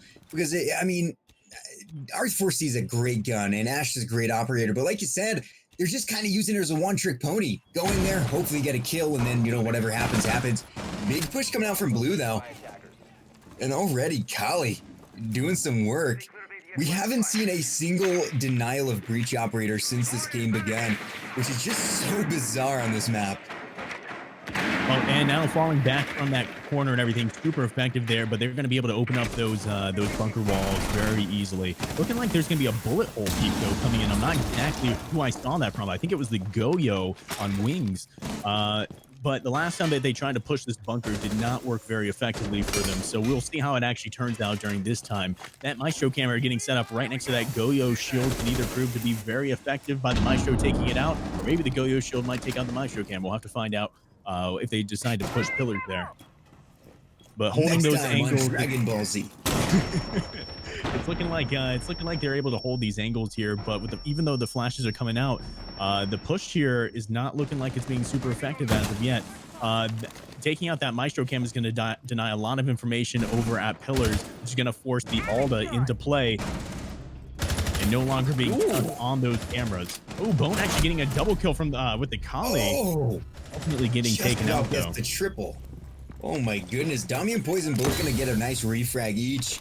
Takes it down to a 3v3 situation as, man, that Kali was going off with the SPMS MG. What a mouthful, man. The SPMS MG. Such a name for a weapon, but it does work pretty dang well. It definitely works well in the right hands, especially giving her Mm, that from the options that she had before. It definitely seemed to be very effective. It's sounding like it's sounding like we're actually getting a push from the south side. I'm not exactly sure who that is. I want to say it's the Ash being able to break behind them. No, it's actually the Habana. The Habana being able to put in work this Type 89, but ultimately it looks like I might have run out of bullets there on that kill onto Poison. Now in a 2v2 situation, the trades are just coming out back and forth, but with the smoke and the Maestro on the defending side, this is not looking too great with only 30 seconds left for the attackers. Now in a 2v2 situation, they're actually getting the bomb plant down, but that smoke is going out. It might be able to deny that plant. We'll just have to find out here. Yeah, they had to hop off of it with only 15 seconds left on the timer, and ooh. attackers wind up winning it actually. Just you have to play aggressive once they start denying your plant like that, and it was super effective against the smoke at a long range. Oh man. So you saw the G36 come out. Why aren't you bringing Yana? She's cool. She has nades. She has unlimited drones, basically. Bring Yana. Just do it. I want to see more Yana. We've seen more freaking Malusian ace play than we have seen Yana, and she's been legal for like more than a day. So please I think bring the her in for me. the thing that usually winds up coming down to is the comfortability with Ash. You know, it Mhm. kind of goes down to what we were talking about before with the year one operators always having some sort of presence here on Mm. either side. And I think Ash, once you're an Ash player, man, it doesn't matter if they release someone that's identical to Ash and might maybe even better for those types of pushes. Ashman is an Ashman, true and true. True blue Ashmane all the way through. Back downstairs. This will be the final round we see Phantom Troop on the defense. And I said that if InControlNation could get a 4-2, that might be the history books written. And InControlNation on the precipice of getting that 4-2. Phantom Troop have only won on two different sites, and that is going to be once in Laundry and once in Kitchen. They're going back to Laundry for a third time, and they're hoping to make it work correctly. It's Last interesting time we that saw they some great plays. it's interesting that they are deciding to go back down to this site, considering the success rate that they've had with it.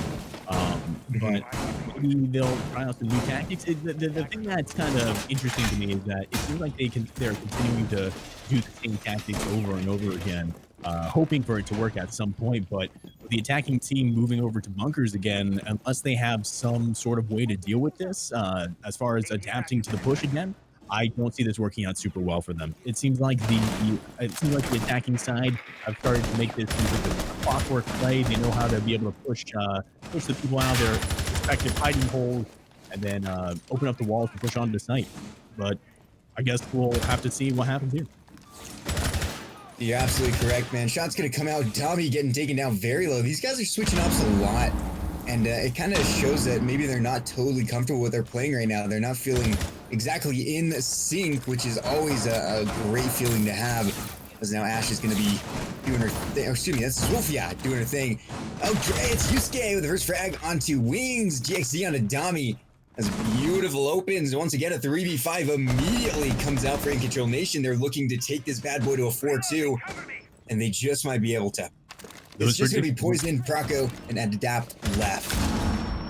Ooh, a great C4 onto the Zofia, but it looks like Zofia's gonna be able to pick herself up, not knowing that they actually downed her.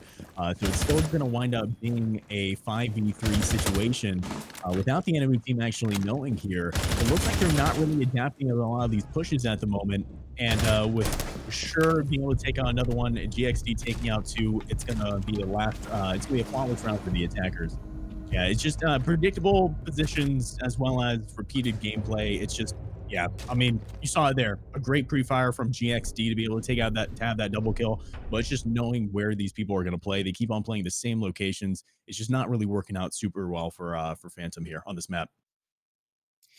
You're absolutely correct, man. I said at the beginning that I just feel like this is InControl's final map. I just feel like they're going to end it here. And, well, they're 3 rounds away from doing that. And now they're on the stronger side of the map. Defense is usually held in great regard. So, Poison, Croco, Adapt, Wings, Dami, can you do it? It's You're going going to to be a have to rough. 4-2 them just like they 4-2'd you. And that's not easy, man. That is hard. You are rowing in mud uphill right now. Good luck to you. Oh, it is a tough situation to be in for any team. But if any team deserves to be in the finals, it's Phantom Troop and it's InControlNation. And if anybody deserves to see a great finale, I think it's all of you guys out there. We need to see this map go as long as possible. Take us to Villa. Do it. I dare you, Phantom Troop. But InControlNation actually bringing out our first hard breach denial in the form of Bone on the Bandit. So that's new. What's a bandit? I don't know.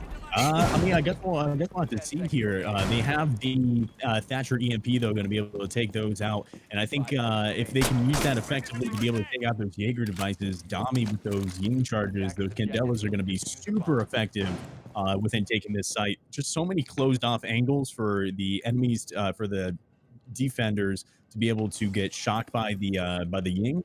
I don't see that working out super well for them. It looks like there's going to be a dining hall hold here as well, with a lot of the team, the attacking side, pushing on the west side of the map. We'll see if he's able to hold that site. He's going to try to hold as best as he can. We've got 2 minutes and 30 seconds to go. A lot of stuff needs to happen for Phantom Troop to have this work out. They've got some great operators. Wings moving in. Still going positive, 6 and 5, so he's definitely doing a lot of work. He's a great member of his team. Does he know the man is right there? I don't think he does. He's going to be creeping downstairs, looking to go in through laundry. He's being very, very sneaky, very slow and subtle, and just being very careful. That's what we like to see. Inside a classroom is Bone. I think he might have heard the Ash move on down. A beautiful shot from Bracco takes down Sherbal, as that will be the Jaeger dead. Beautiful opening pick, and another, but this time it's Kojin taking down Dami. Bye-bye Ying. Candelas will not be seen tonight. How interesting of that to be able to happen too. You got Sherbal and you've got Dami both being taken out. The people who wound up trying to counter each other in these pushes as well. Kind of a fortunate happening right there, with Bracco actually taking a decent bit of damage, and so is Kojin. This match right now is looking very even. I'm not sure if he realized that was open to the if he realized that there was a person above there, but Ash almost getting taken out by what looked like Kojin there. With that drone, now what we're talking about, what they should be doing with Sherbal, they're droning out for the Ash to be able to make this push. Ash choosing not to take out those Jaeger devices might help out the team, but Smoke ultimately actually taking care of Wings here. A great smoke coming out for that. Absolutely, man. And now with just a minute left to go, it's going to be InControlNation's. Really, it's their round to lose at this point. They've got some great domination happening. But Kojin finds another kill on to adapt as a 2v4. The triple kill comes out from Kojin GXD with a double kill. The AUG A2 takes out the double P of Poison and Bracco and finishes this round as we go 5-2. Dominating showing from these guys. Dominating. Yeah, this one is looking pretty rough for Phantom here. They definitely had somewhat of a showing when it came to the last map at Cafe, especially when that entry, when they came in coming strong, but they definitely need something to be able to pick that momentum back up, because right now they are not swinging too hard. And like we said, they're on the attack now. That is usually the harder side to be on, and you got the Clash coming out. You got a lot of great operators here, and this is just, it's not looking good. I mean, the chances of InControlNation being able to win 2 more rounds before we get 4 rounds coming out from the guys over on Phantom Troop, that's a pretty good chance, man. They're going to have to really try to throw, it seems like. InControl, I honestly feel like we'll take this at the end of the day. But Phantom Troop, prove me wrong, man. Prove me wrong. Say that I'm counting you out too early, because I would love to be doing that. We can hope. Let's see how it goes. It's looking like man. But InControlNation, they're looking good. Looking like Suki here, picking up that Warden. Not someone that you necessarily see all the time, but considering that there's the Ying and the Capitao coming out from Poison and Dami, this might prove to be a real nice counterplay. It's looking like Phantom Troop is not clearing out the roamers as well as they could to be able to take advantage of the fact that they're so split that In Control Nation is so split up here. You definitely need to start taking advantage and realizing what they have to work with. So the one hard counter, well, I guess there are a couple good counters to our dear friend Dami on the Ying. You can, just take out the Candelas before they go off with a little bit of ADS help, and you do have, you do have Umai. He's not being brought this time, but we see Warden coming out. That's like the hardest counter to like Glaz, who's never played in comp, and Ying, who every now and again will see the light of day. He really doesn't have a use case over that. Not enough flashes are used for like actual flashing. They're used for utility clearing, and so it's good to see Yusuke going up and taking out the Warden. We'll see if he's going to be really effective here. It's round 8. There's not a lot of time left for Phantom Troop. They need to get something going, and it's going to have to happen real quick. GXD taking down very low. Wings could beat this man out in a fight, but he's going to hold the angle, let GXD run away. He, too, will retreat upstairs. Look at this, man. They've reinforced all the way up to Attic. Almost just kills himself with a dang Ash charge. And now he's looking for the kill from above. It's actually looking like Clash with that reposition there might really help out with this counter push from Ash. Ash only being half health and Clash being over there is going to be able to delay that push even more. Now bringing it down to a 5v4 is Dami taking out Sherbal on the Jaeger. Now seeing that Ying possibly be able to take some charge here. They got to take out those ADSs though if they have any chance of being able to utilize that utility. But GXD taking out Proco, the trade and adapting, coming in with a double kill. Definitely being able to hold this very well. Now in a 2v4 situation, Phantom is actually coming through pretty nicely here. Absolutely, man. They've got a great 2-man advantage, and they're looking to capitalize it. I like the Capitão. I think he's a great op. I think, yeah. But adapt on the triple. Good grief, man. Wings looking for the final kill. He's not going to find it. That'll be the Ash finally dead as Kojin. Clash the last stop. You don't want to be a lone Clash in a world full of 3 people. This is not going to end well for InControlNation unless that SPMS MG9 does some phenomenal things here. I have faith. I have faith, Kojin. I want to see something crazy. Now down in a 1v3 situation with 30 seconds left. The attackers definitely have the advantage here, and unfortunately, that little angle is going to prove useful for man with more bullets and adapt with a 4K on that round. Ooh. Congratulations to the Thatcher on the attacking side. Yee, nice to see Thatcher, man. You hardly ever see him, but he's got the same gun as Sledge, L8, and it works very well. It really does, so that's a good win. We're only 2 rounds away from tying this up. This is a similar situation almost to how it was back in the days of Cafe, when it was a 3-5 in favor instead of Phantom Troop, and we saw InControlNation work from behind and really catch up and take these guys down. Could this be a similar case here? Is a question that I'm excited to answer as we're going to be headed downstairs back to Laundry. It's a great side if you can do it well, and they're looking to do it well. The Zofia comes out from the Mavi. Hibana, Thatcher, Ash, and Ying will be the attacking roster as they're looking to put themselves in a 4-5. Yeah, if there's any match that's going to be able to have a comeback, it's definitely going to be from these teams. As we saw evidence from the last map, definitely a good match overall. Got really close in a lot of these situations. And honestly, with the way that Phantom Troop seems to be operating, momentum is key for their attacks and their pushes.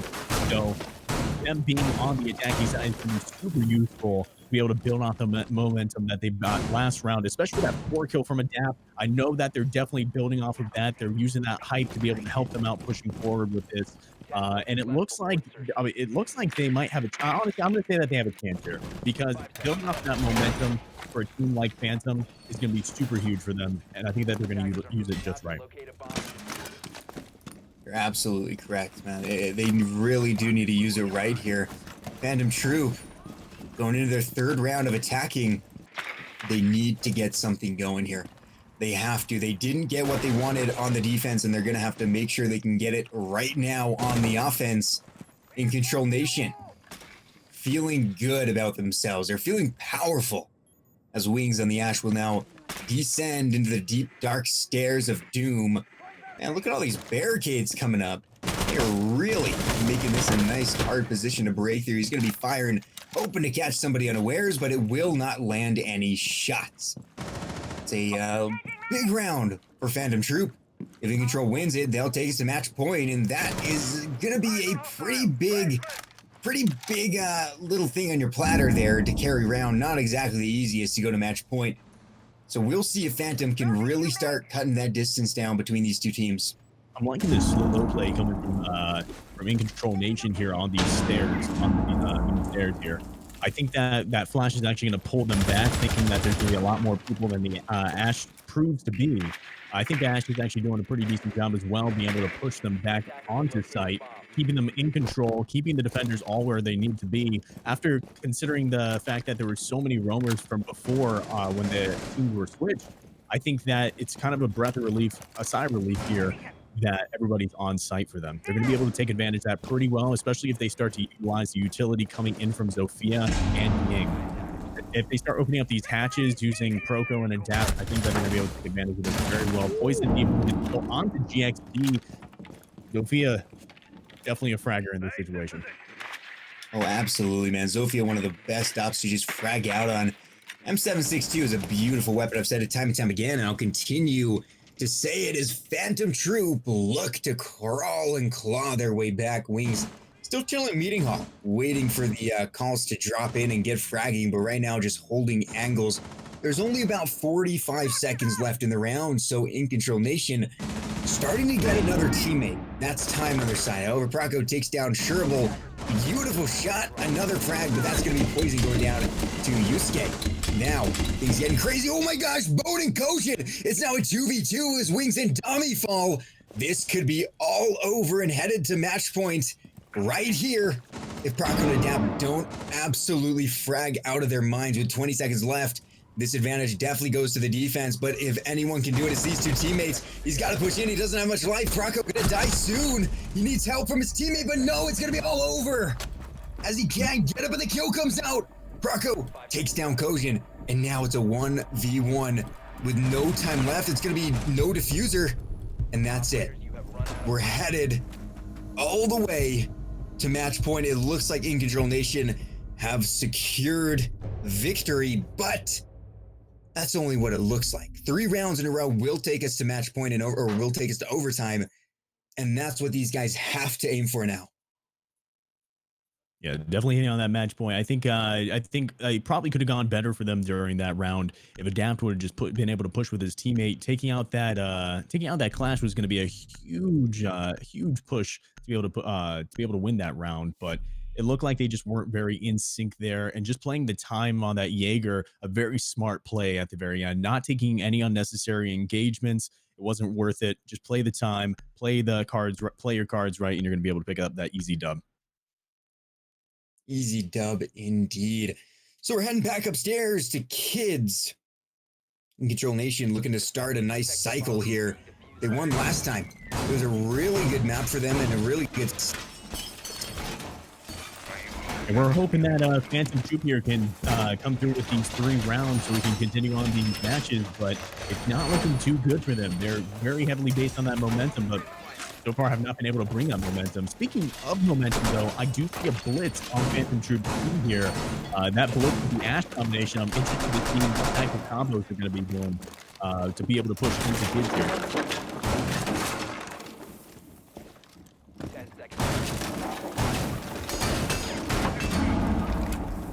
You're okay, good in the call? Oh, yeah. I'm muted. Attacker's objective is to locate a bomb and defuse it. All right, starting off this round, it looks like the Wamai here is opening up some different angles for the defending team here. And it seems like a lot of push is going to be coming in from Big Tower on the north side. I think I saw one person over in the southwest area of the map. Might be someone to be able to counter any type of holds up. Bone being able to take out Wings, though, is going to bring this into a really quick 4v5 situation. Attacker is now down 1. It's not looking good for Phantom. Hopefully this doesn't kill their momentum. You're absolutely correct, man. I accidentally unplugged my mic. I should be here. Can you hear me now? I can't hear you now. Okay, well, I hope so. I'm having a little bit of struggles right now. This is a very unfortunate time as it is going to be potentially the end of everything. I think I messed with my audio input and output, so it's kind of awkward, but luckily we still have time. It's going to be Wings dead for Phantom Troop with 2 minutes to go. InControlNation looking to shut him down. They're bringing out the blitz from Adept. Will this be the play? It's going to be pressured a lot. This doesn't look great for him. We'll see how it goes as they continue to make their moves in. Smoke, that's going to hurt. He gets out in time. What a job. Yeah, but this 45 situation, all based around momentum with only a minute and a half left to go. Not looking super great for Phantom Troop, but they're going to have to make some really clean pushes here if they hope to be able to get onto site.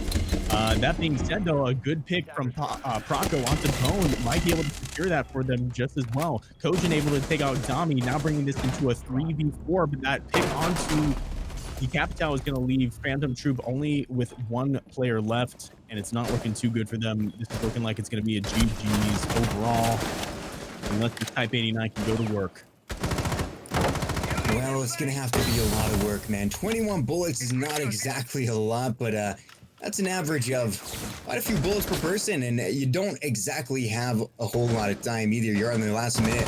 Proco with the entire dreams of his team on his back. He's worked so hard this season, and it's coming down to this very moment as the InControlNation look to end it here. 40 seconds to go.